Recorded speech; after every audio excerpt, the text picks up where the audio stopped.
You're still watching the AM show. Thanks for sticking with us. Now, there's a total chaos on the Dawhenya to Kpone Barrier stretch of the Aflau Road this morning as many motorists remain stranded in hours of gridlock after a cargo truck broke down in front of the Belaqua Limited near the Kpone Barrier, blocking both lanes of traffic, and it's causing serious chaos over there this morning. Motorists are currently using numerous unapproved routes to reach their destinations. Some of them have been speaking with my colleague, Carlos Kaloni. My name is Barbara. Recently relocated to Community 25, and it's been really tough and depressing for me, and I think the rest of the family. You would have to wake up hours early to get the kids ready for school. We also have to put ourselves together really early so that we are not late for work. If you drive a bigger car with a bigger engine, I think that's how they put it, you would have to switch cars so that your fuel consumption is now relatively low. And so for me, I haven't enjoyed, living here in the past few months. And I think today's incident has made things worse for me. And tell us about today's incident. Well, we're just almost at the Kpone Barrier, and then we heard that a truck was trying to turn, and it has developed a fault and gotten stuck. So both lanes are not moving, so we have to find alternative routes, and all of these alternative routes are in really poor shape.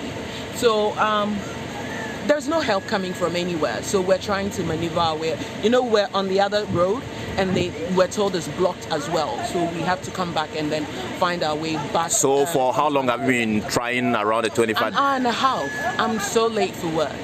An hour and a half, and it's almost 8 p.m. or past 8 p.m., almost 9 p.m. And it's terrible, really terrible and exhausting. Whether daytime or nighttime, you are constantly anxious. Whether there's traffic on these roads, whether Monday or on Sunday, you cannot predict what's going to happen on our road. What would you want to say to the authority, the Ghana Highways Authority, the government, about this particular stretch of road? I really don't know what the plan is, but I think that I'm told there are alternative routes, but they are all in bad shape. And for me, nighttime is even worse. If we're even using the main road, the street lights don't work, and it's so dark everywhere. From the motorway through to Kpone Barrier, all through to 25 and Pram. It's just terrible. Okay. All right. Your full name again? Barbara. Well, from Barbara there, let's get to the man who brought us the story. Carlos Kaloni joins me now on phone. Carlos, so Barbara was obviously telling us about the mental implications, depression, the financial costs, burning fuel and all that. What more can you report from the ground?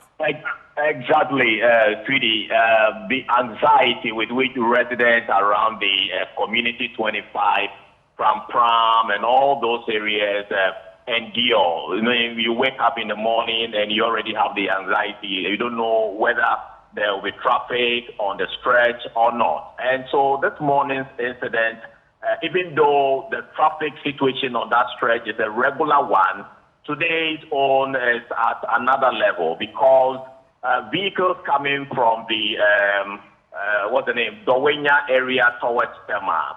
The traffic has gone all the way to Central University, which is unusual. Usually, in the mornings, you end up around the Dawhenya area. But this morning, what I'm picking up from residents in that area shows that the traffic extends all the way to the Central University because of this truck that has blocked the road in front of the Belaqua area. It means that vehicles from Tema area heading towards the Community 25 and Dawhenya are unable to use the road, and those also coming from Dawhenya towards Tema are not able to use the road. So those who are coming from Dawhenya have been forced to use the Tema Community 25 road, and they connect through that community all the way to Gulf City. But those roads are equally in a terrible shape. And so as we speak, hundreds of vehicles are stuck inside the Community 25, not knowing which of the routes to even use. And that roundabout at Kpone Barrier is a very critical one because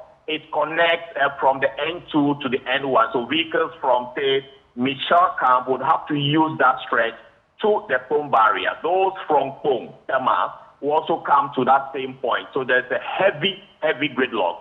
But sadly, at the time I was there was no police presence. When I was leaving a while ago, I saw a police towing vehicle headed towards the area. So it's a very serious situation. If you recall, last month, a resident of Tema Community 25 actually staged a protest over the delay in the completion of the expansion work on that road. But since then, nothing has been done, and the road is in a terrible shape. So any little break in the movement affects the entire chain. So do you know if authorities are making their way there as we speak? Or you mentioned that you saw the police. Do you know if that cargo truck has been cleared from the road as we speak to enable the traffic to flow? I left there about 10 minutes ago, and I can tell you, after the time I was leaving, there was no police. But when I was leaving, I saw a police towing vehicle heading to the place. So I believe by now they're trying to pull the vehicle from the road. But the traffic is as serious as you can imagine it, and the 25 area, the Gulf City area, all those places, the vehicles are trying to make their way. They've been telling me something. They spent about 2 hours in the traffic since morning, just finding their way out to get to work in Accra and other places. That definitely brings businesses to a halt. But thank you for bringing us the story. And now, if you're using or intend to use that Kpone Barrier-Dawhenya Road, please be cautious. And if there's an alternate route, you should take that. Carlos Kaloni is a journalist here at Multimedia. And thank you for bringing us the scoop.